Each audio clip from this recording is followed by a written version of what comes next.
feature presentation.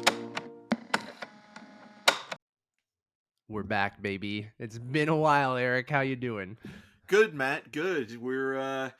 We missed the initial the window to review Thor, so we're going to do the spoiler review after we've given our initial thoughts for Thor: Love and Thunder, the follow up to Ragnarok, and the second time around that Taika Waititi has directed a Thor movie. So that will be exciting. And I know that we promised originally that we were going to do a spoiler review for Doctor Strange in the Multiverse of Madness and never got there. So we're kind of putting chaos.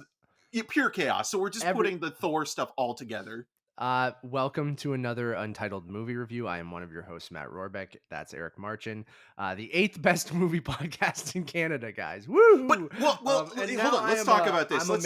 I'm a married man now too, so I'm back. We've been off for a while. This is a little chaotic to start. Eric got it right. We're reviewing Thor: Love and Thunder. But what do you want to get off your chest? No, I was going to say I think chaotic is perfect for this type of movie as well in terms of tone. Sure, that is true. But in terms of that list, like what was the criteria and like what was? It's interesting because like Film Junk was number one as it should be, but it was just weird that it's like okay, like what are the criterias for being 8 or 9? I don't know if it was. I think it was ranked by like those things that they listed. We posted about it on a couple of the social media channels. I changed our description to be the 8th best movie podcast in Canada. Still impressive. I'm still cool with that. It's definitely very grateful for it. Grateful 8. I think they said it was ranked by like traffic, website, social media following, traffic to the how many views you get on the podcast and different things like that. Why I think it's a little confusing for us is that we have our podcast split up into 2 different podcasts. We used to have 3. We don't really do conversations anymore. We kind of lumped that into not this show, the other show, Untitled Movie Podcast. So what was weird about it, it said Untitled Movie Podcast, but it had the Untitled Movie Reviews old art. And then also I feel like it becomes confusing because we have 2 different shows that aren't necessarily lumped together in things like this. So if you lump them together, maybe we would have been a little higher, especially because Reviews is our more popular show. And then the podcast where we go on way too long, which you guys can get a new episode probably right now, if not Monday, July 11th, if you're listening to this right away on the Sunday. Because Eric and I have a lot to catch up on because I've been gone for a month. I've been in Europe for 3 weeks. I got married. There's lots of other stuff. Saw Jurassic World Dominion. I'll talk about that. And I've been watching Dragon Ball, all this stuff. So we'll talk about that on that other show. But I think that's why, Eric, I think like 8 is still pretty good. I was happy with that.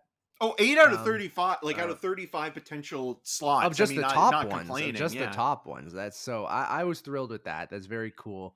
Our friends at the movie podcast were on there, Film Junk, other people, like great companies. So happy to be on that. That was cool. Happy to be back because I feel like I haven't watched many movies because I've been so busy.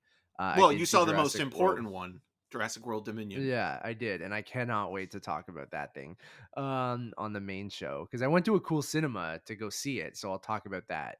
Better than Fallen Kingdom, right?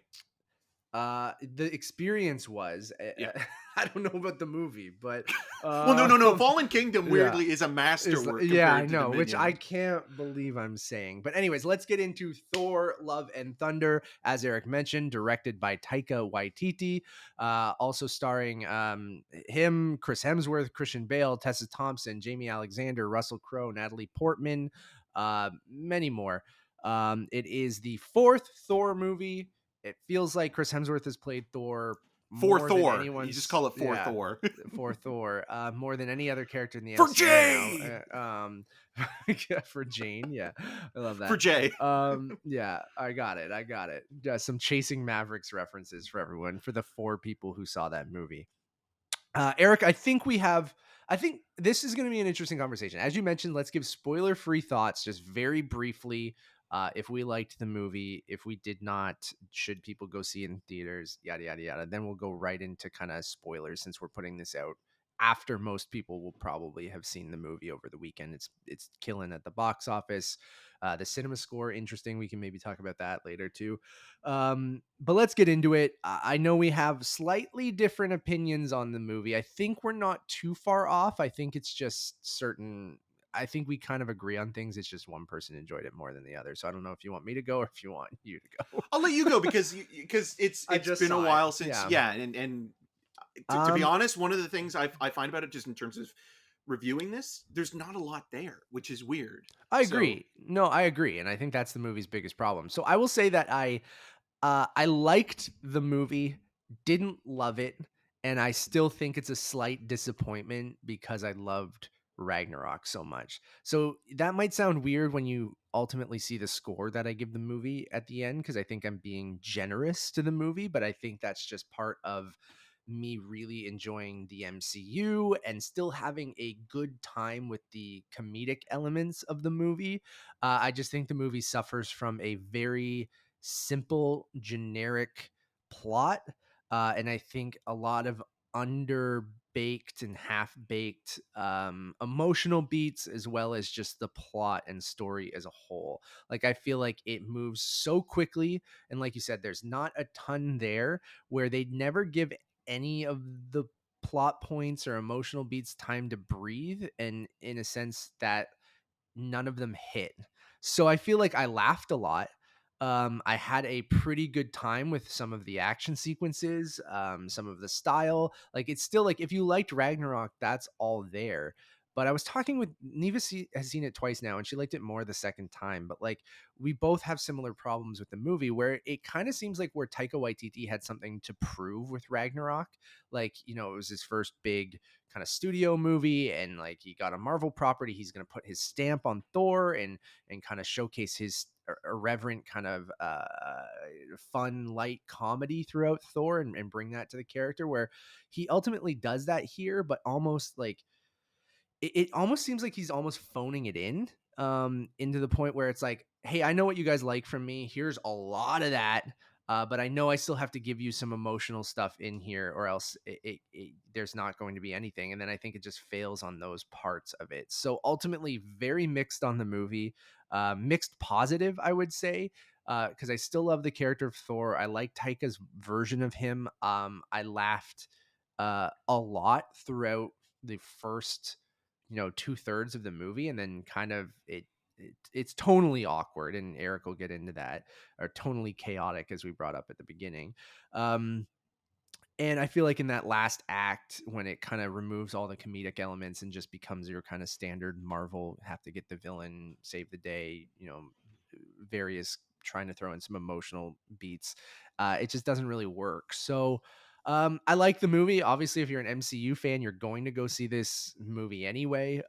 If you're on the fence, I'd still say, like, depends on how you felt about Ragnarok. I think if you liked Ragnarok, there might be enough here that, from that style of comedy, that you'll enjoy. I just think at the end of the day, this is a MCU movie that I enjoyed, but I don't know if I need to revisit it right away, or if I really even care about it that much. Like, it was very disposable to me. And it's interesting because I think when we talked about Doctor Strange and the Multiverse of Madness, like, I have these around the same spot in my rankings, and I feel similarly but completely different about both of them, where I was mixed on both. But I like Multiverse of Madness more, because I just feel like the Sam Raimi-ness of it all, and him like going for that, and it's just more interesting, I think, than what Taika's doing in this movie, where you get his comedy and you're probably gonna laugh throughout, but other than that, I don't think you really get much more. And I think that's fine. I'm ultimately gonna give it a soft pass. Like, I enjoyed it for that, but it's not something that I really want to go revisit right away, and I'm curious of how I'll feel in like a rewatch in the future, whether I'll like it more or less based on things. And Phase 4, we're just in a weird spot where I feel like I brought up the cinema score thing, and like, three Marvel Studios has only gotten four cinema scores are dumb, but I still think this is an interesting thing, where they've gotten four cinema scores under an A. and 3 of them have come in phase 4 in the last like year.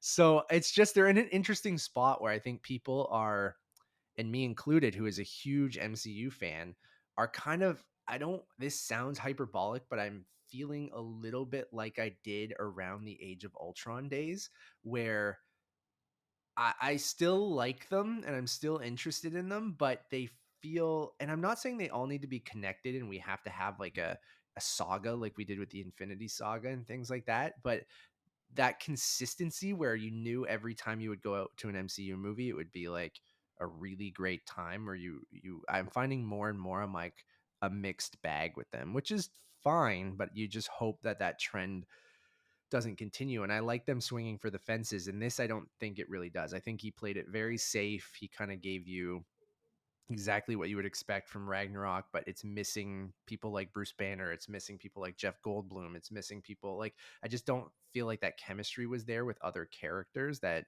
carried the movie. So I'm rambling, but I liked it. But that's my rambling thoughts of like, I'm struggling with my thoughts on the movie. So Eric, No, go no, ahead. I think what you are saying, you obviously like the movie more than I did, but what you are saying here is a lot of stuff that I had problems with, and I think you put it very well, where you're looking at what Taika Waititi did with Thor in Ragnarok.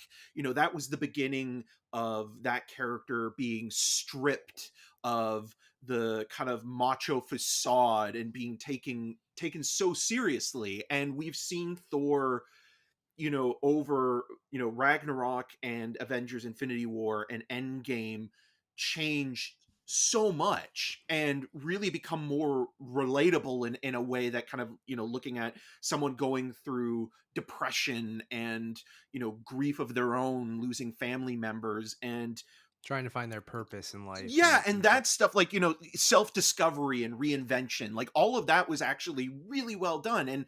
And watching and reading a couple interviews with Taika Waititi, he even said that like he put everything into Ragnarok. So it kind of feels like what we're getting with Love and Thunder are, maybe the little bits of leftovers that he had, because Ragnarok he didn't get a writing credit on either. Like that's another thing that I find really fascinating, where Thor Love and Thunder he is the head writer of this film. So with that in mind as well, you have to consider, like, okay, is he also burning himself out? We've talked about it before with him going from one project to the next, and literally, like, okay, him bringing back Natalie Portman, who has been absent for 8 years, almost a decade now, from the Marvel Cinematic Universe.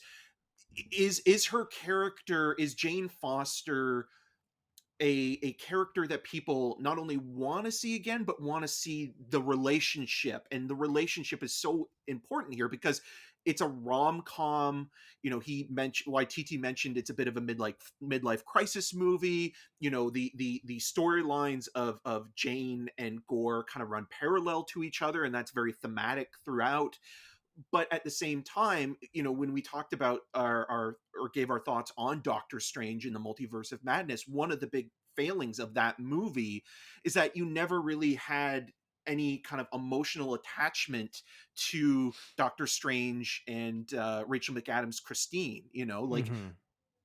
and I felt the same way with Thor and Interesting. Jane. I didn't really feel like I was rooting for them in any way. Like it just kind of felt very artificially kind of, presented on the big screen. And while I like both Chris Hemsworth and Natalie Portman, I don't really think they have that much chemistry on screen together, to be honest. And then I you like have, them in the first Thor movie. I'll just throw that in. oh, But that's fine. I like them in the first movie as kind of like a fish out of water comedy. And it's weird because, like, I remember the first time seeing that film, I think I was kind of burnt out on origin stories at that point, yeah, but and the Dutch angles. But there's a lot.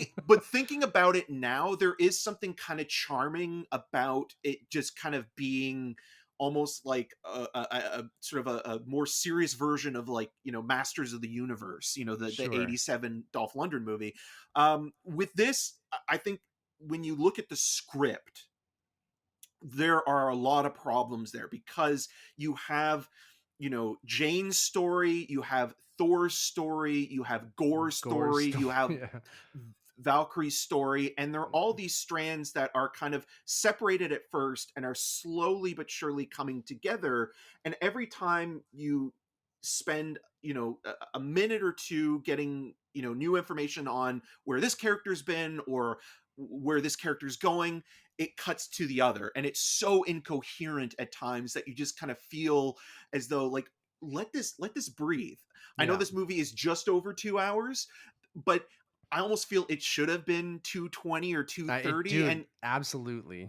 and you could have spent more time on one storyline, and flushed that out completely, because I think Christian Bale is very good as I Gore the agree. God Butcher, but he's They don't give barely him in the anything to movie. do. Yeah, they He don't has give a him full anything he to has do. he has a full arc, but he's barely there, and the storyline is so kind of it's just kind of your typical paint by numbers villain I'm storyline, mad with the at the except gods because my daughter died, and then that's it. exactly, Like, exactly. And again, Bale does a lot of the heavy lifting with that performance and that character, and it's the same thing where it's like it's a little bit of stunt casting, because you have another Batman actor going to the MCU and as a playing a villain, yeah. villain. But then even you look at the last Thor movie, Ragnarok. One of the biggest problems I had with that is that even though I really like Kate Blanchett, her Hella character was wasn't, yeah. her character was more just kind of interesting on a aesthetic level, the costuming and the design. And it's again the same thing here with Gore, With where Bale, like yeah. he looks interesting, you can tell that he's having fun in the scenes he's in, but there's just something where it's like, okay, you don't really get enough time, and you have to kind of rely on what you've seen in previous superhero movies that kind of have similar story arcs that are kind of emotionally grounded, and not necessarily villains trying to take over the universe, in the same way that, like, someone who gave one of the best performances, or the best performance in a Marvel movie, in my opinion, with Michael B. Jordan in Black Panther, who's a very sympathetic villain, and you can understand where that hurt and pain comes from, and why he wants to get back at Wakanda as a nation. And so, like, with that, you're comparing it, but just looking at it from the point of view of, like, a rom-com filled with psychedelic sort of color coded kaleidoscope visuals. It's kind of ugly looking. I found it to be very cheap, and Yeah. there's a lot of times where I was questioning, were the actors even in the same scenes together half of the time, because we've Interesting. gotten to that point where the technology is good enough where you can kind of cut around certain actors if their schedule doesn't allow them to be on set the same day. And if you're watching certain eye lines of characters, you can see that the way that they cut between close-ups or medium shots to somebody else, it almost feels like they're not in the same frame or the same set on the same day. And the same thing goes with some of the visual effects. Like, I think, like, the helmets that both the Mighty Thor are and awful. Thor wear, they look like Awful. Snapchat filters. Yeah, like they something you get do. on. That's a great point. It's terrible. Those And that was the most egregious part. Like, I didn't notice some of the other stuff. I get, like, I think it's the first movie that they've used that the volume, the Star Wars kind of thing with where they shoot on the LED screen. So I bet you there's like a huge learning curve there to make that not look cheap and like not look like TV and stuff like that. But I didn't notice it as much because I do feel like even in Ragnarok, like there's some atrocious green screen in Ragnarok as well. yep. And I don't know, I'm at that point with Marvel movies where, like, I can tell, like, I think Miss Marvel looks very cinematic and awesome because they shoot a lot of it on location, it seems like. Yeah. And I tweeted that the other day. And unfortunately with something like Thor, you can't always do that because you're in these fantastical worlds and things like that. But I do agree with you. That didn't bother me as much as the story stuff. Like, I didn't find it incredibly awful to look at because it had, I don't know, it had a corny kind of vibe to it, and I felt like the vibe that Waititi brings, like, that didn't bother me as much. But then when you're so tonally awkward and you're trying to balance it with those serious moments, I do feel like maybe that stuff stands out a bit more. But so I get what you're Yeah. saying. It didn't bother me as much, but I hear you. Yeah. And I think, like, again, one of the things I keep thinking about with Taika Waititi right now, not only is he a little bit overexposed, more so for like film Twitter and people like Sure, us. Like I think maybe like not the like a regular. mainstream going sort of like a regular moviegoer probably doesn't even notice or No, doesn't even not at all. realize that he's doing the motion capture and voice for Korg, which I Yeah. think there's too much Korg in this as well. Well, I Um, see. That's where I disagree. Where there's a I lot of I think Korg, but I didn't think Korg was great in the movie because I love Korg. You know how much I love Korg. Well, that's Favorite what I mean. MCU I think there's character. too much It's Korg like, in this. I think there is still too much Korg. Like even using him as almost like a Peter Falk, Princess Bride framing device of him telling yeah, Thor's story. It kind of feels like there's just too much of him to the point where like he almost overshadows Valkyrie for some of this too, and her storyline. And sure. it's like, okay, let's give him more time and give a lot of these other I wanted characters more Korg. short shift or sif, which we'll Yeah, get more into the that even though that character is not necessarily yeah. a mainstay. But going back to Waititi for me is getting into this territory where I feel he's very much like a Ricky Gervais, where Ricky Gervais, when he's making something, he's always trying to be irreverent and skewer the thing that everybody is excited about, or poking fun at sort of the structure of a comedy or a drama, or making you care about these characters. But then he also wants you to shed a tear, or he wants you to really feel the impact that his storytelling has. It's almost like this kind of like have my cake and eat it too kind of thing, where you're watching, it's like, look how funny and silly these superhero movies are, and like how ridiculous and over the top. But it's like, but I also want you to care so much about Thor and Jane and where they're going. And it's just like, Hmm. it has that kind of like smug kind of sensibility that I'm not the biggest fan of. And I just find Hmm. that Waititi does do that even with Jojo Rabbit, where like it's like, look how Yeah. silly, these World War II movies are, but you know what? I'm gonna hit you with an emotional impact Yeah. that's gonna just It make you cry. Not a lot of people can walk that tightrope, right? Like No.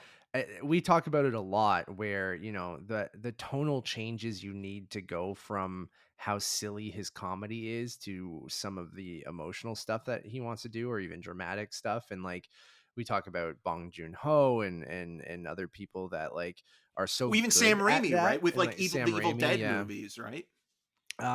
There's so many more too, but like just a couple examples of people who are good at that, but it's not very many people are. And I would say why TT's getting to that point where it's like, yeah, you almost have to pick a lane, but then if you just pick the comedic lane, like you might, like, again, Ragnarok I think has enough, like, there he doesn't go totally into the like I need to make you feel something. It's just like a fun comic book movie, right?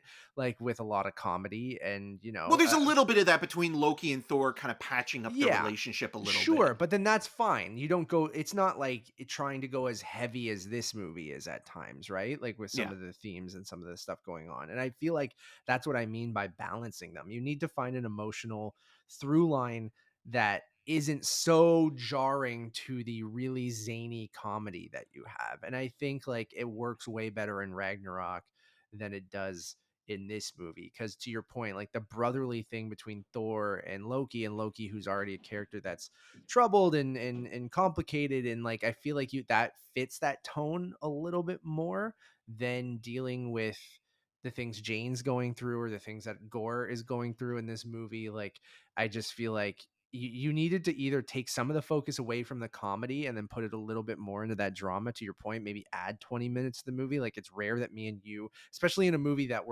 you didn't like and I liked, by asking for 20 more minutes, right? Because then Yeah.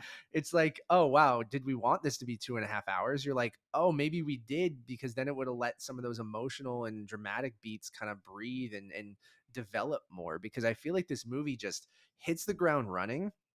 It tells you a lot instead of showing you a lot, and it just kind of goes. And then even how characters are acting at times, you're just like, Okay, that's like a leap, like for that they're just like, okay, let's move on to the next thing, and like it moves on to the next thing and moves on to the next thing, and you're like, no one is taking a second to like think about what's happening or ask questions or want to know more about something. It just feels like very like but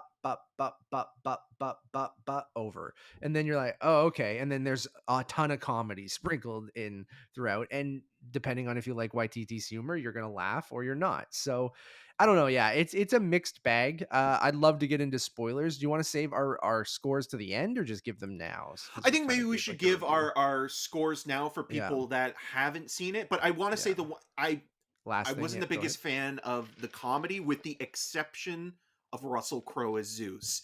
I Okay, thought sure. he was He's incredible, funny. He's funny. and it made me wish that we had a Nice Guys sequel. Oh yeah, I I agree. Nice like I Guys is great, and Russell like Crowe is great.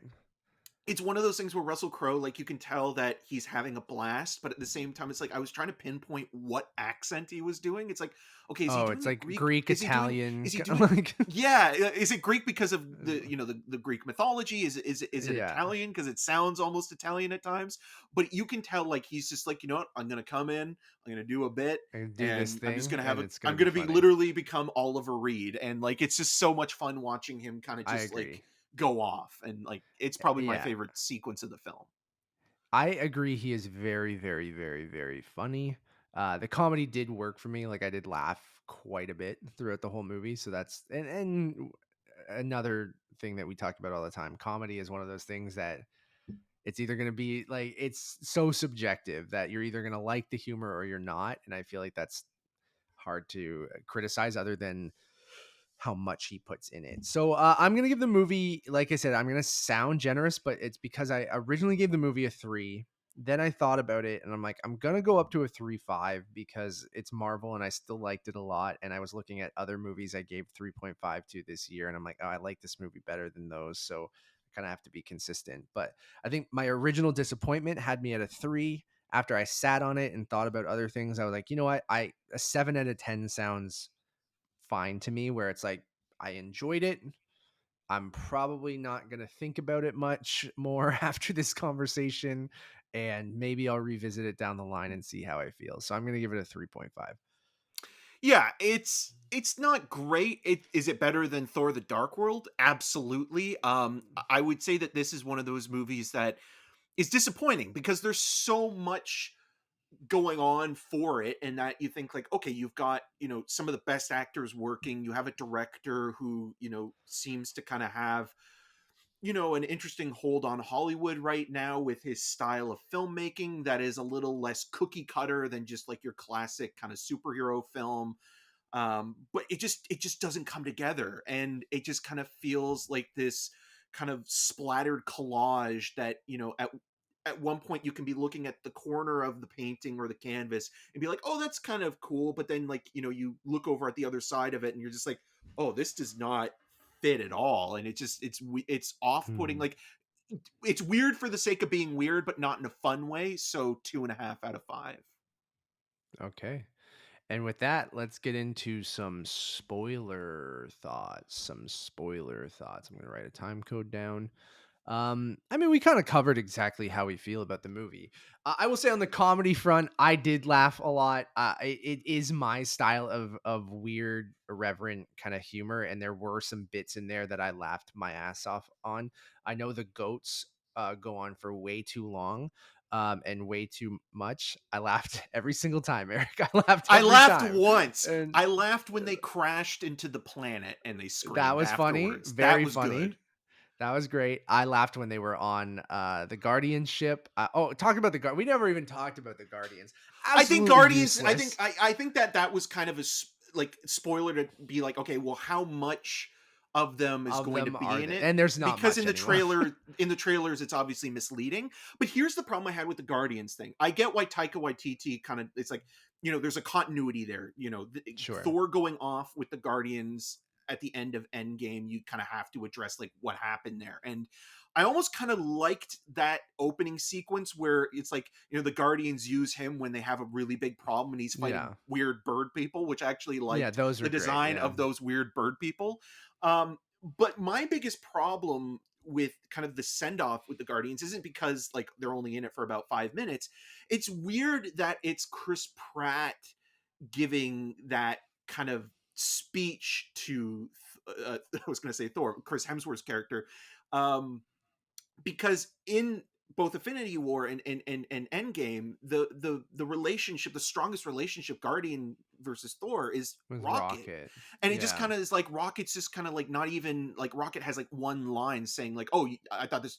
You said this was going to be like a vacation," and I understand that, you know, Star Lord is going through his own, emotional turmoil right now with having, lost Zoe Saldana's Gamora. character, yeah, Gamora, and so he can kind of give Thor that kind of like, oh, well, it's good to feel something when you've lost Yeah. somebody, but it That's is why also they did it, but I agree with it you. is, but it is just strange that like Rocket, the one guy he spent the most time with and kind of built a bit of a relationship with, Barely in this, yeah. yeah, Yeah, and I it's agree just with you it's on that. weird. I think the Guardians are useless in the movie and they didn't even need to be there. I get why you have them because of the end of Endgame, but like it just feels like then why set that up to then in 5 minutes just be like, "Okay, we're gone now." It's just like it seemed useless, and like that sequence I like that they can't beat these bird people and Thor has to come and save the day. You know, you got Welcome to the Jungle playing. I thought it was awesome. I liked it. Um but I agree with you. Like the Pratt thing, I guess they do it because of that. They like the back and forth between like who's the leader kind of thing, or Thor's always saying that like, oh, this is like you have the it's my ship, it's blah blah blah, like that comedic bit. But then you have the heartfelt moment from Star Lord, and I agree with you that I would have preferred that to come from Rocket because they had that relationship throughout Endgame and Infinity War, and I don't know. I just it feels like something that's in there to kind of even get more people interested who really like the Guardians movies and stuff like that. And I know the Guardians movies and the at least Ragnarok are kind of on a similar kind of plane. But I just found like them, like, I don't know, it felt really kind of pointless to have them in there. So whatever. But then I But you have liked to though the because of the I know. continuity, right? I I mean, it's guess, the but same like you could have problem with easily Obi-Wan Kenobi, right? Where that series yeah. is like, well, there are certain things that you can and can't do because you have Where all you this left other someone world off or where building. you Yeah. yeah, I agree. I understand that, but I feel like it could have been done. I guess if you just said, oh, he's not with them anymore, then people would be like, what like, so I get Yeah. why you have to have them in one sequence, but seems silly. The other bit that I really did like a lot was the relationship between Mjolnir and Stormbreaker. That shit That was is just good. That's a better absolutely love triangle um than the relationship between Natalie Portman and Chris yes, Hemsworth. they weirdly develop that more throughout the whole movie than they do with Jane and stuff like that. So I think that bit is just that is Taika at his best, where it's just like really silly but perfectly timed and perfectly framed with Stormbreaker just like floating in and like looking at Thor when he's talking about Mjolnir and stuff like Oh, that. hi, And like Stormbreaker. yeah. Oh, That didn't is see you good. there. That shit was really really funny throughout. And you know, and I liked Korg. I actually even wanted more Korg. I just felt like what the Korg we got in this movie I felt like wasn't nearly as funny as he was in Ragnarok, and like maybe that is because he's around the whole movie. And just like I liked him though explaining how his planet are just all dudes and they mate in a lava pit, and like thought that was funny. And when Korg almost dies, I was like, no, you don't. I had more emotion, Eric, in that scene than Natalie Portman dying at the end. And I was like, when Korg almost goes, I was like, no. I turned to Nevis. I was like, this can't happen right now. They can't do this. And then like, ironically, when Natalie Portman's turning into gold dust at the end, I'm like, all right, cool. The Like, wrestler, it's like I just Gold yeah. Dust. Um, I but then that's the crux of the movie's problem is like if I'm more invested in Korg almost dying but his face survives than Natalie Portman at the end, I just feel like you did not do a good job at her cancer story. And like I think Natalie Portman is good as Jane Foster. I don't know if I love her as the Mighty Thor. um I think all the cancer stuff, while she does a good job with it, I think is just like they don't spend enough time like really developing it. They just kind of tell you, and like it drops you right back in there. We haven't seen Jane in 8 years. It's like, oh, she has cancer. Here's Darcy. Here's Stellan Skarsgård. She's trying to figure it out. Oh, maybe Mjolnir will help me. Oh, she has Mjolnir. How long was she Thor? Oh, Valkyrie already knows that she's Thor. And then there's this like, And it how just much time goes. has been between her becoming the mighty Thor and Thor coming back to Earth, like that one Yeah, sequence? There's no kind of clear. I but mean, not that it has Valkyrie to clearly be. knows, but like Yeah, it's like, and she's obviously like fought people because Valkyrie's like, wait till you see her and stuff like that. But I just feel like, and you're talking about gore, like there's this great opening sequence with Christian Bale, and I liked the weird god that he meets and the the flower Sun people, God. and like, Yeah, yeah, and like Christian Bale is a dynamite actor and he does a great job. It's just like he that's the lived long gore. enough to become the villain. Yeah, yeah, I love that. The gore opening sequence is like all you really get from him until like the last act, and he pops up in another thing with some shadow monsters to kidnap the Asgardian children and Heimdall's kid that we didn't know about, and I like know all who this shit. I was randomly like, is introduced in this horrible sort of like vision that he can kind of like communicate with Thor, and him wanting to also be named Axel after Axl Rose. I know yeah, you like the Welcome to the Jungle song. I Guns N' Roses is one of those bands where it's like I like the album Appetite for Destruction, destruction, yeah. but at the same time, it's just kind of like the typical go-to album and song. And for Waititi to kind of just use He uses this, 4 different Guns N' Roses songs from yeah, that it's album. just kind of, it's just a little bit uninspired. And like I would have liked I more was more variety. impressed, I was more impressed with him using Dio in the end credits with Rainbow in the Dark than I Yeah, was with anything in that, because it just kind of is like, oh, like that's the safe, if like you're looking for something that's kind of like metal, late metal, 80s, yeah. you go to Guns N' Roses first. And it's just like, okay, I well, mean, that's been done tons in of high times. school. In high school, I loved Guns N' Roses and I loved making fun of Axl Rose. So like, it worked for me on that level because like I just had that connection there. Because like some people in high school used to always make fun of Axl Rose and just like the name Axel. So like that. But the Heimdall's random kid we didn't know about, like that's the kind of things that I'm like, you're just throwing in there and you don't spend any time on any of this shit. And it's just like you play it all for comedic bits, and then when you get in the dramatic stuff it undercuts it so much. Like that sequence with Christian Bale with the kids in the Beetlejuice cage is just like it just doesn't work because you undercut it with so much comedy throughout, and Christian Bale is so great, but like again, give me more. We don't see Gore really kill a god in the movie. He's called the God Butcher. He doesn't kill a god. We don't see Well, him he kills the do any of one that. god, and then One at the afterwards it's beginning, almost and then like it's through kind of other people that you hear, oh, this being is murdering the gods. But you mentioned Beetlejuice. I want to just say quickly, another with some of the storylines are also very similar to other comic book or comic book adaptations. So the idea of the Asgardian children being abducted by Gore, while Gore is using these shadow monsters as a diversion, is almost out of Batman Returns, when the Penguin steals, the firstborn children of, yeah. of Gotham, which is also, just basically like the story of Moses, right?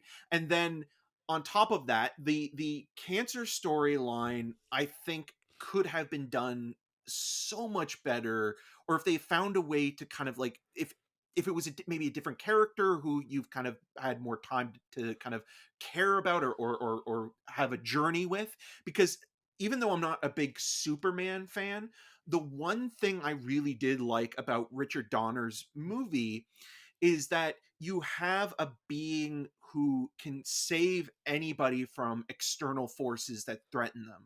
But the one person he couldn't save was Pa Kent, because Pa Kent's, battle was with heart disease, and Yeah. Superman couldn't do anything. He He can do was. anything, but he can't do that. Yeah. Exactly. And with that, like, that's why I think like Zack Snyder's Man of Steel fails miserably, because you just have Kevin Costner being swept up in a Wave tornado. into a tornado And that you and could it's have easily saved him. yeah, it's more devastating, where it's like you can't save There's a nothing loved they can one do. from, yeah, and it And makes the that's great. superhero weak.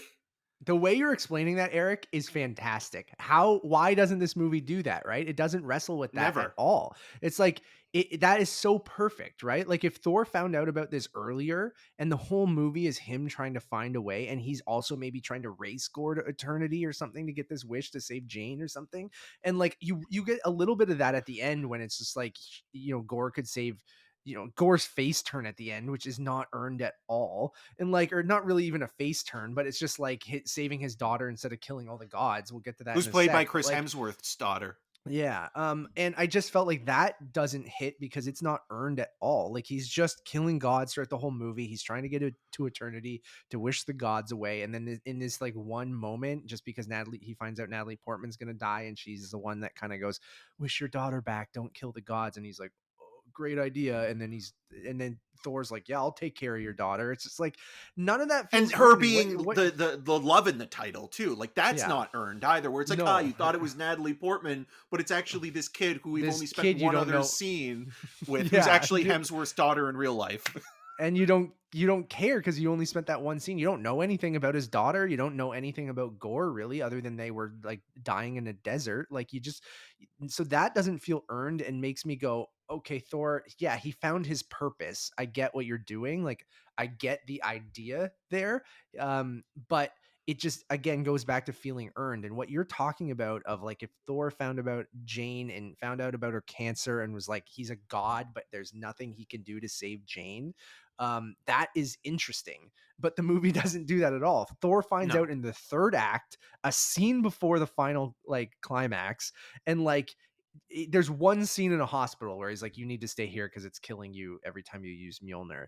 And then the movie happens and she dies, and it's just like, really, like that's how you're gonna handle this cancer storyline. Is just like it didn't feel like there was so much more there. And then same with Gore With of the going necro back to sword, him. right? And how both Yeah, the hammer and the sword are, giving these characters a lease on life, but at the same but time, it's also killing draining them. them. Yeah, at the Yeah. same time. So that's interesting too, that juxtaposition. But the movie, yeah, it shows you that, but it doesn't really go into that juxtaposition really, or gives you much from Gore other than he's a cookie cutter villain from a great actor. Like I feel like there's something there where you could have had Bale. I know they cut scenes with other people like Jeff Goldblum and Peter Dinklage, and I'm not saying those scenes would have saved the movie, but like having Gore interact with either characters we already known, or if he killed someone we already knew, sure, he Who's a cuts off big Lady deal Sif's too, arm. right? Yeah, like, and like, or you see this giant god that he killed, or you hear about all these gods that he killed, but you're just basically being told this, and it doesn't give very much impact for that character other than him going, I'm looking like Voldemort and like trying to like kidnap these kids or stab Thor or whatever. Where I just feel like that you needed a little bit more from that. You need more from Gore, where it showed him killing a Need more god, or Gore. showing, yeah, I don't know, show him killing a character that we know, or another god, or introduce another god and have him like, I don't know who he needed to kill, or they He's needed to not commit to imposing something. enough as a villain. Like it just kind of feels Yeah. like he's a guest star in this movie where it's like, okay, well, we need your obligatory villain. So, what makes Gore more of a standout villain than say Christopher Eccleston's Elf in The Yeah. Dark World is that Christian Bale's a Yeah. much better actor. Actor. And, Yeah. and he brings something to it, but he can only do so much if there's not a interesting arc there. And when you're Yeah. watching him, you can tell that he's game for it. Like he really is Yeah. having a good time. And again, like watching the movie, the one scene where he is interacting with, Natalie Portman and Chris Hemsworth and Tessa Thompson, I was worried that scene was one of those scenes I was talking about where it kind of felt like, oh, did they shoot it with, everybody on the same soundstage? And they did with Yeah. that. But what I did also find weird is that like the mouth gags that they had were digitally added in post-production. So that it's just, Yeah, I know. it's strange, like Stuff what they like pick that. and choose for practical effects. I agree with you, and I feel like they need to kind of figure out, use more practical effects and not just go, oh, we'll fix this in post kind of thing in shooting, or Yeah. like we'll add But we it in sound post. hypocritical too, And because like, we didn't like Eternals as much, and Eternals did try to kind of like shoot, on location. locations and things like that. But there was something kind of sluggish about that movie as I know. well. So Where with this you're kind of, it feels just very slight at the end of the day. I agree. I will say I liked a lot of the action sequences. While I don't think that, um, any of them blew me away. I liked the shadow realm kind of look. And I like the black and white with the subtle color from whether it's Mjolnir or Russell Crowe's lightning bolt and stuff like that. Like I liked that sequence and just that, okay, let's just rip the color out of the movie and have this that way. Like I think that is an interesting choice and I actually That's where liked all that Batman visual. goes, right? Like I kept Yeah, thinking about that yeah, line that Will Arnett has. It's like I only as Lego yeah, Batman, I only wear black or like shades of yeah. gray. Yeah, and I liked the look, and especially for a movie that's so colorful, like I think that was an interesting choice to set the final fight on like a stripped of color and things like that. So I kind of like that. I like the look of Eternity. Yeah, so there are some things to like, and again, I laughed throughout the whole thing. Like I really did genuinely think that it was funny. I love the sequence in Omnipotent City, like you said with Russell Crowe, like the "you flick too hard, damn it," and like everyone looking at Thor's sexy bod is hilarious. It's great. Russell Crowe's accent is fantastic. All the different gods you see, whether they're Easter eggs to Marvel things we've already seen or heard about, or something Like like the the dumpling god Celestials. and like yeah and like things like that, like Korg's god and stuff like that. Like that shit all worked for me. I do agree But Valkyrie is that's kind weird of too, though, underused. right? Because sorry to cut you off there, because Yeah, no, it's when you're okay. looking at like what's going on right now in Phase 4, you think that oh, this would be a perfect time to kind of reference or have Conchu or something like that pop up and sort of have some of that, because it does seem like Phase 4 is getting more and more cosmic with Moon Knight, with Eternals, with Thor: Love and Thunder. It's not just one movie kind of being on that level. It's multiple films, and the references that they're bringing in are a lot of newer ones, or ones that are Yeah. kind of one-offs, even with kind of like the post-credit scene where they're bringing in this version of Hercules, who Roy again, like Kent. I thought that was funny, but at the same time it's just like, okay, well, this is a new character that now you're not sure whether or not this is going to continue. I think it will in some way or another, because Hercules in Marvel, there is a Marvel Hercules, so it's like, okay, Yeah. let's see what they do with that. um but it just kind of feels like when they're using these characters or introducing these characters, there's not a lot of impact. Like the way that they handle Valkyrie in this, like it almost felt Yeah. like, okay, if you had actually killed her off, there might have been a more of an emotional impact there, but then I there's know. not, and I they just hate kind that of they leave didn't it. commit to that. Yeah. Yeah, it's strange with like what they kind of decide, like, oh, this is going to be the emotional heartbeat of the film, or this is going to be the moment that you're kind of going to be most surprised with, which there's not a lot. And then like as just kind of like a fun comic book action movie romp, I think that it doesn't do anything that is as satisfying or entertaining as any of the other Marvel movies, to be honest. And like I know you Yeah. like the action, but I just kind of found it redundant after a while. And I don't disagree. Like I enjoyed it as like it was presented to me, but like I don't think this is going to be one that I'm going back going, "Oh, remember that action sequence or remember that." Like even Iron Man 3, I think like I know we're lovers of Iron Man 3 where many people aren't, but I think of like that Air Force 1 sequence, or like you can pick out any Marvel movie and you pick one thing where I don't know, even in Ragnarok, like I think the bridge sequence with um come on, why am I blanking on the song again? I have the songs from this movie in my head. Immigrant Song by Led Zeppelin. Immigrant Song. I was like, oh, why can't I think of Immigrant Song? Even that bridge sequence I Ah! think is like awesome, and there's like moments throughout Ragnarok, the Hulk fight, and like, and that's the thing that I keep going, and it's hard not to compare it to Ragnarok, obviously, right? But I do really think that Bruce Banner, Thor kind of chemistry you're missing in this movie. I think you're missing a presence like a Jeff Goldblum, and I know that's what Russell Crowe was supposed to be in this movie, but you get a lot more Goldblum in Ragnarok, and he's like a central part of it, where I almost kind of wish Russell Crowe was more of a central part of this as like a B villain to Gore, where Goldblum was kind of a B villain, sort of villain ish character to Hela, that kind of had that comedic relief and kind of brought a little bit more to it, where in Goldblum can be, too much at times too, but like, I think he just totally worked. And even though he's just Jeff Goldblum, I just thought that was fantastic. And like, I just don't think the chemistry, to your point too, between Jane and Thor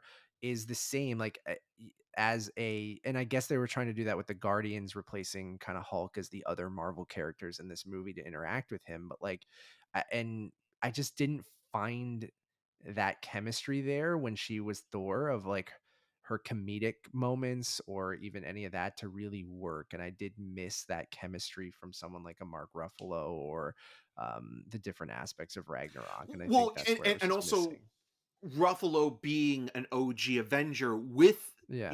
Hemsworth's Thor, it's like, okay, they've spent enough time together consistently throughout, Yeah. the phases, where it's like when you get to Ragnarok, and even when you get to, Endgame, where Bruce is kind of telling Thor, like, you need to, like, we need you, like, you are worthy of doing this, and it wasn't your fault that Thanos, succeeded, and in order to kind of work this out, like, he's the one that kind of gets him out of his funk. And so with all of that, it kind of felt a little bit more earned, where, again, Jane has been absent for almost a So decade, and you long. kind of Yeah. We think saw it's her like, briefly in Endgame, but it was but really that was just just kind of archival footage, yeah. with Yeah. her, with Natalie Portman doing like a quick, like, one line for the Russo brothers. And when you look at and again, like, behind the scenes, like, part of the reason why Natalie Portman left the series is because of, Patty Jenkins Dark was World. going to direct Thor: The Dark World, and then, you know Marvel, for whatever reason, had creative differences Creative in that. differences, yeah. Yeah. And Soured so, her a little bit, right? Just like it yeah, soured a lot of us, you know?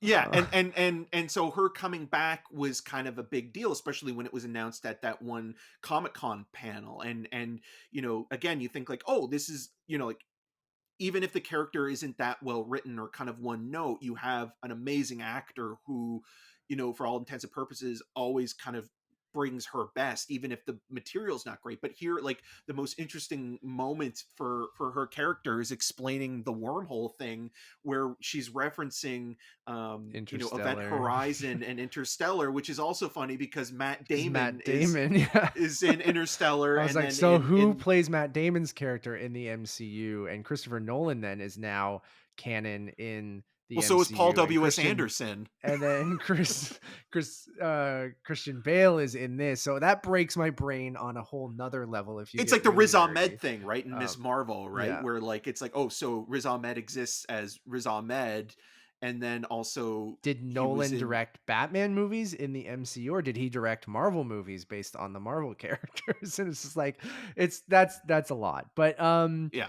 to kind of go over the couple other things I wanted to talk about. I guess we'll go into the ending as well as the post credit scenes, because I think we covered mostly everything else as I'm going through. I didn't love how the Guardians, they're like, look at all these distress signals, and there's like thousands of them. They're like, someone's killing all these gods, and they're like, all right, peace, Thor, and just leave. And I'm like, all right, that doesn't make any sense either, but okay.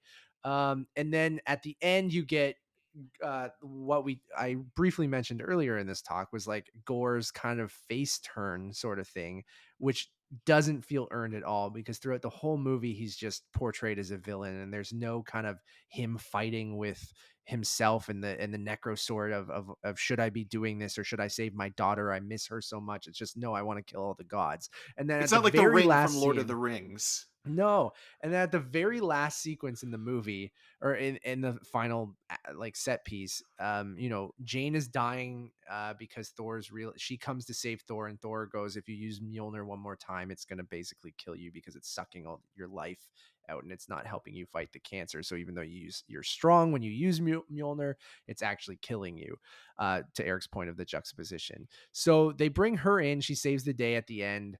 And then there's this moment where like Thor is kind of begging Gore to save Jane, right? And then Jane is the one who Or goes, he says like, do what you want, but I'm going to spend my last moments with Jane. Which, right, again, that should have yeah. been really impactful, but it's not.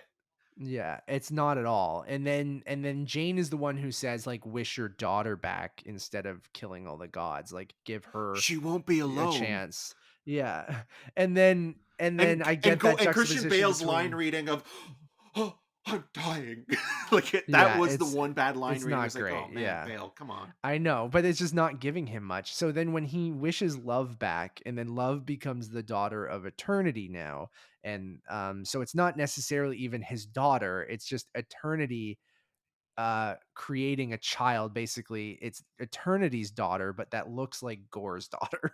Because it's not actually Gore's daughter coming back, it's like a new being that it created that looks like Gore's daughter. So even if you think of it that way, it's like okay. And then Thor agrees when Gore's like, take care of her. And then like and then Thor's like, yeah. And I'm like, I get it. Like it's his child. Like Thor's not gonna be like, fuck this kid because your dad was an asshole. Like, I I just thought he would didn't. drop her off at Asgard, though. I thought like he'd be like someone there would like Here's what the adopt other her or something. kids like. Here's what the Yeah. other kids, right? Here's Axel, who we've known Axel. Yeah, forever. the floating head thing. I did laugh. Like I laughed at the floating It's head. so Um, abrupt and yeah, weird, it's but not in a stupid, good but way. I know sure. So It's not. this doesn't feel earned at all. And then you have this last sequence that's supposed to be like Thor found his purpose in Gore's daughter. And like, it's cute, but like, one, I don't like when any TV show or movie gives a main character a child, because you're like, you're not gonna commit to this. Like, if there's another Thor movie, you're not gonna have Chris Hemsworth's daughter running around with him. Like, so you have this last sequence where she's using Stormbreaker. She drew on Mjolnir, which I think is a funny visual, like if they keep that in future movies and stuff like that. But um I'm like, you're not gonna commit to this. And I feel like giving him a daughter is like a weird choice, and like just so you can get the twist of Love and Thunder and he found his purpose kind of thing. And like, if you're gonna finish Thor with this, and like, okay, that's what he's doing now. He's chilling with Love, and they live together, and he's Uncle Thor, and like, all right. But then you got the mid-credit scene of, and I'll let you jump in a second, Eric, but I'll just go over what happens at the end. The mid-credit scene, which you talked about, where Zeus is alive and he is getting tended to by his Zeusettes, and then he's talking to Hercules, his son. And it's played by Brett Goldstein from Ted Ted Lasso. Lasso, who you guys would know as Roy Kent. It was perfect casting, actually. It's hilarious. And he's like, "Yes, father," and then he's got his little club thing, and then the final Hercules. the final post-credit scene, you see that Jane is welcomed into Valhalla, and our boy Idris Elba is there as Heimdall, and then everyone gets a little bit of a happy ending there. So yeah, I mean, the Hercules thing I think is hilarious and awesome. Like, I love Brett Goldstein. I think he's amazing as Roy Kent, and I think he fits perfectly into what Thor is in the MCU now, where if you had a Hercules going after Thor and then a Hercules Thor team up, which I'm assuming is what it'll end up being, because Hercules is a hero in Marvel. He's not a villain. So I'm assuming he'll be an anti-hero or an antagonist, and then he'll become friends with Thor, and then that'll be kind of the team up thing we get moving forward in the next movie or wherever they show up. And then with the Valhalla stuff, I only read that as like, this is where, eventually the last scene, whenever they kill off Thor, he just gets his happy ending with, because like they keep killing off everyone Thor loves every movie. That's why I'm kind of like with the Natalie Portman thing, like, just give him something, like give him someone. And then they keep killing off every person who is close to. So with the Valhalla thing, it just confirms to me, like, when they eventually kill off Thor, you'll bring all of these people back for one last moment as he reunites with them in Valhalla. I don't see that as like they're coming back maybe kind of thing. I No, don't but know what your that readings gets a on it. little weird too, though, because of the Loki thing with the variants. So like, shouldn't like not that necessarily But the each universe would have its own Valhalla, I think. right, but I'm talking about the Loki that died in this Thor's Yeah. world I don't think wasn't he would be in in. Valhalla. He would be Oh, in you don't. hell, I think. Well, because he sacrificed himself to help. Like it was kind of like he redeemed himself Yeah, I when don't Thanos know. when he double tries to you know sneak a fast one on Triple Thanos. cross him and then he gets choked out. Like Yeah, I see where you're coming from, and maybe the the you don't just see him there because maybe Heimdall is the one who greets people. Like Heimdall still got the same job he did on Yeah, the and where are the other on the people other that realm. Waititi makes a joke about, like Ray Stevens, character, and all those other Yeah, guys that were they'd kind all of be like, there, I would assume. Yeah. yeah, or Um, Sif's arm, like that. I thought that Sif's would be arm. like Yeah. that would be a The joke as one weird well. joke, yeah, is that her arm is there. Yeah. Which is probably better that Um, they didn't, just because maybe it's in poor taste. But I don't know. agreed. But it Yeah. just kind of felt like, oh, like that would be something what Waititi would, because they do reference it, and it's like, oh, maybe your arm's in Valhalla. I think that Um, would have been funny, but I agree with what you're saying. Yeah, I don't see this like I know in the comics and in Norse mythology, like the people who died and go to Valhalla do come back, but usually it's like to fight after Ragnarok, at which they've already done Ragnarok. So like I I don't see these people like this is a hint that they could come back. I just see it as this is where Thor will end up when he ultimately dies and is done with the MCU. Like that's what I take it as. And I think Loki could be there and Anthony Hopkins and everyone, but all your I don't know. favorites. Yeah. So I think that's ultimately going to be the last Rene scene in Russo. Rene Russo will be there, everyone will be there, all your faves, Zachary Levi. So like I don't know. I just take that as like not like ooh Jane and Heimdall could come back more so than uh it's like almost a future spoiler of like whenever they decide to kill off Thor and when Hemsworth is finally done with the character, he'll go to Valhalla and he'll get his happy kind of ending with all these people he lost. So, But it does um, leave it open, I think, as well, if they were going to do something with like I mean, you're watching Dragon Ball right now. And so, like they could do something with the other dimension kind of thing where like yeah, somebody's wished back in like a kind of Secret War situation or something like totally. that, Yeah. where it's like, oh, we need, Well, mighty Thor. So, we'll wish her back for this like event film or You're something you're like that. absolutely right because like that's what I meant by like all the like the warriors in Valhalla do come back for like the end of the earth battle kind of thing, right? So usually that's Ragnarok, but I think if I don't not super up on my Norse mythology, but like I think to your point, if there's some big battle, that's how they could get these people to come back for that in an end game style, like portals open and people come. Like I think that's where they could, and I think it might just be like a one-off thing if that does happen. I like the Brett Goldstein thing. I think it's really funny, and I think he could work, but I don't know whether that's the next Thor movie or if that's somewhere else. But Yeah, maybe we should end. And I mean, you mentioned it at the beginning of the show, and we've talked a lot.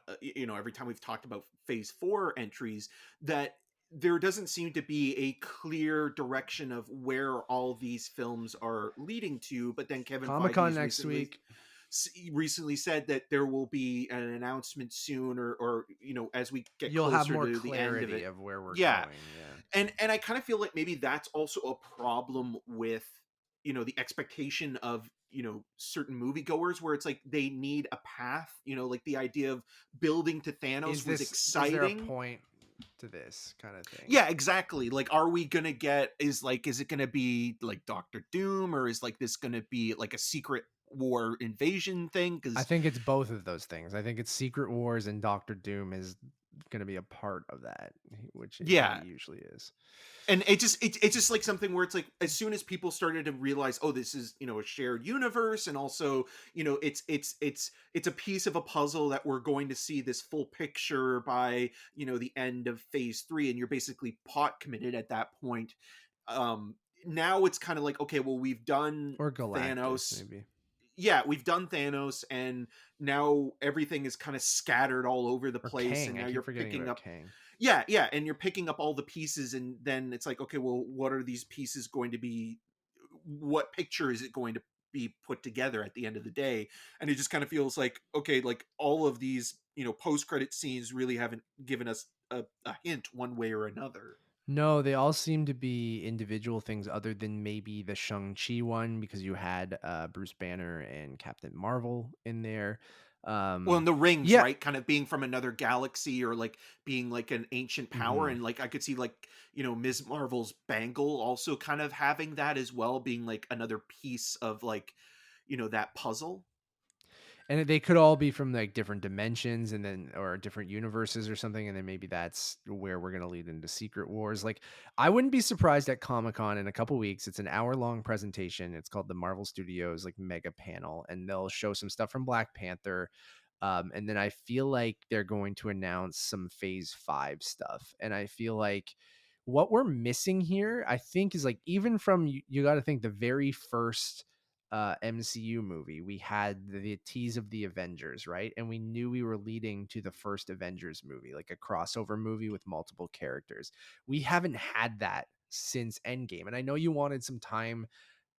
We just finished a giant saga. Let these individual characters have their individual stories. And I'm totally fine with that. If the movie's good, the movie's good. I don't need everything to be leading to something. It can just be like a fun one-off movie. I'm totally fine with that. It's just the quality has to be there, and it has to be a good time, and it has to be entertaining, or it has to tell a good story. But I do think, to your point, a lot of moviegoers, they expect that now, right? Like it led to Avengers. Then the next thing led into Age of Ultron. And then that teased Thanos. So we knew Thanos was trickling in. That led to the Infinity Stones. And then that led into the big crossover movie at the end. So I feel like if you just announce that Avengers Secret Wars is coming, and even if it's 5 years down the line or 3 years down the line, then like I feel like then people go, okay, I see what you're doing. Let's go back and see the seeds that you've planted. And then I think Quantum Mania will be the movie that really leads into that. And I think Kang or Doctor Doom, or maybe a combo of both. Um, I think Kang and Doctor Doom are probably your next two big bad guys, like as like the two. It might not just be one threat like Thanos, like, or maybe Kang is the Ultron and then Doctor Doom comes in later too. But I think Kang will be a huge part of it based on the time travel and universes and Will he be a time huge splitting and part or stuff. a major part of it? Hey, so I think like him being in Quantum Mania will lead to an even bigger thing, and I think we're going to start to see that picture. And I think they're going to announce Thunderbolts. They'll announce Young Avengers. I think they'll announce Secret Wars. Well, Secret Wars Um, is already filming or filmed, and then they have sorry, Armor Secret Wars as Invasion. well. No, Secret Secret Invasion. Invasion is Yeah, is filming, and yeah. then I think Secret Wars might be like the next crossover, like Avengers movie. And I think they're still going to call it Avengers, even though he said Avengers Endgame was the last Avengers. Maybe it's New Avengers or something like that, like New Avengers Secret Wars or something like that. Um, I wouldn't be surprised if that gets announced at Comic-Con. That's my prediction right now, is that they will announce Secret Wars. And I think my other prediction on that is that the Russo brothers are coming back to direct that. That's my other thing. Like, I think, A director's a cherry. yeah, yes. Um, I think I would not be surprised if they are announced and people just go fucking bananas at Comic-Con because of that. And they'll announce the Avengers cast that will be in that movie, and they'll bring everyone out. But which will be like Shang-Chi, Captain Marvel, Bruce Banner, Thor, maybe not. But that's my prediction. Where do you think they're going? The same thing, kind of thing? Yeah, Yeah. I mean, I think there will be kind of like some sort of smaller tiers where, like you mentioned, Young Avengers. I like.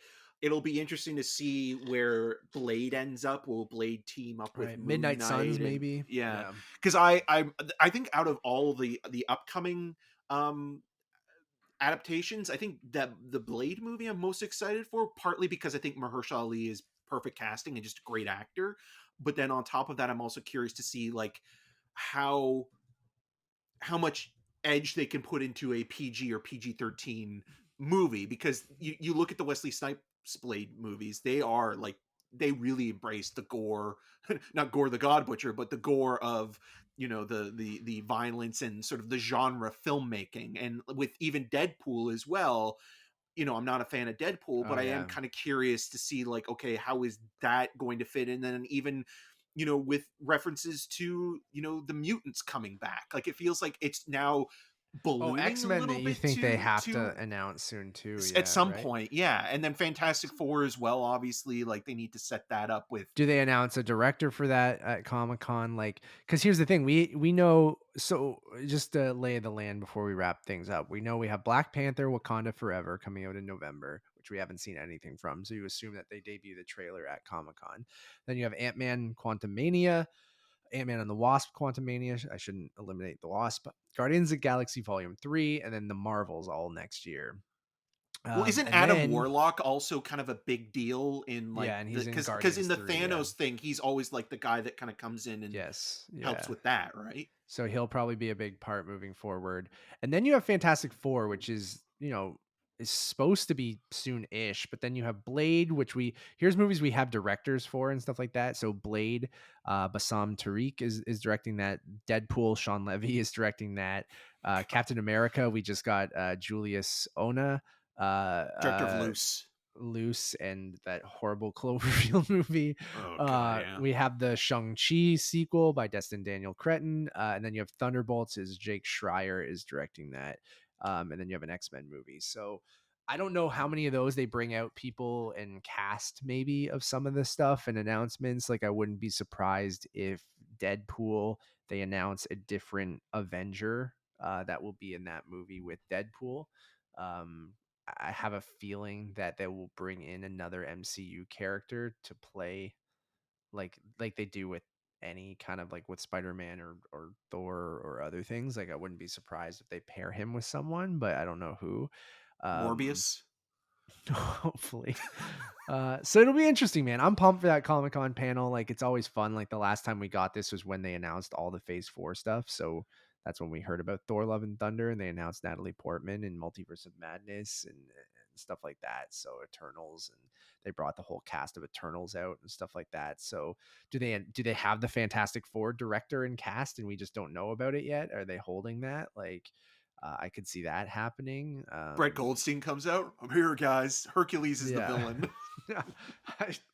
Who knows? But anyways, I think that's gonna wrap this combo. Appreciate you guys watching or listening. Always fun doing these kind of Marvel conversations with Eric, and especially when we're on kind of different sides of things. I think we weren't too far off.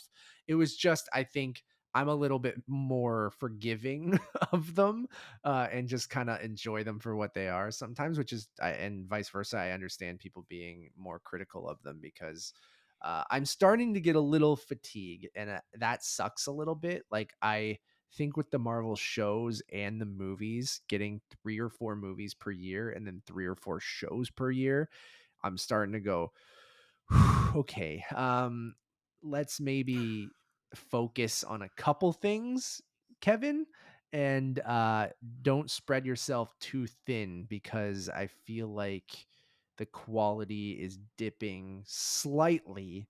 I'm still enjoying more things than not, but I will say with things like Eternals, Moon Knight, even Doctor Strange and Thor and Love and Thunder to an extent, like have been a mixed bag. I still really enjoyed Miss Marvel.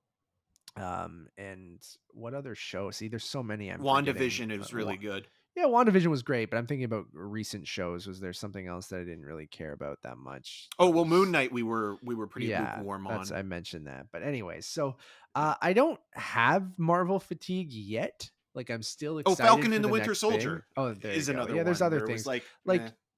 they had moments, but it just didn't really come together. So I think it's good that I'm glad. I think when I first started watching What If as well, and Falcon and the Winter Soldier, by the end it's okay. So they're not perfect, and I can be critical of them, which I'm actually glad I can be. It's not like I have Kevin Feige blinders on and just go, oh, everything the MCU puts out is amazing.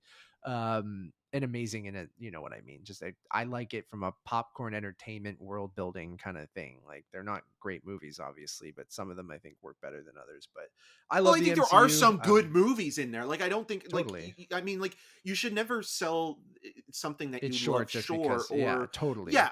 I do also think though that there is.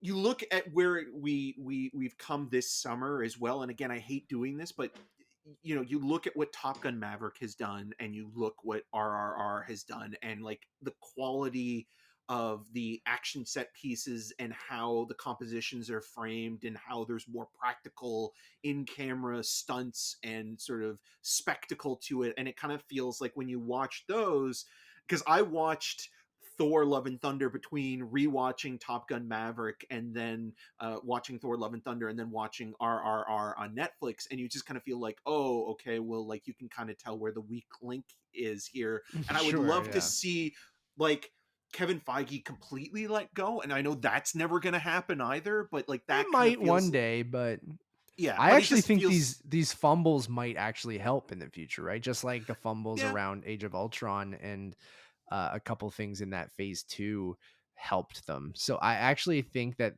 this might in the long run be a good thing because I do think Thor and Love and Thunder played it kind of safe. I wouldn't say Multiverse of Madness really played it safe, but like in different ways they both kind of stumbled. But um I'm curious, and I am excited for the future. Like Black Panther, I have no idea what to expect from that. Obviously, I love Ryan Coogler, but like with Chadwick passing away and what that movie is going to be, I know that's going to introduce Namor and different things as well. So I'm excited. We'll see.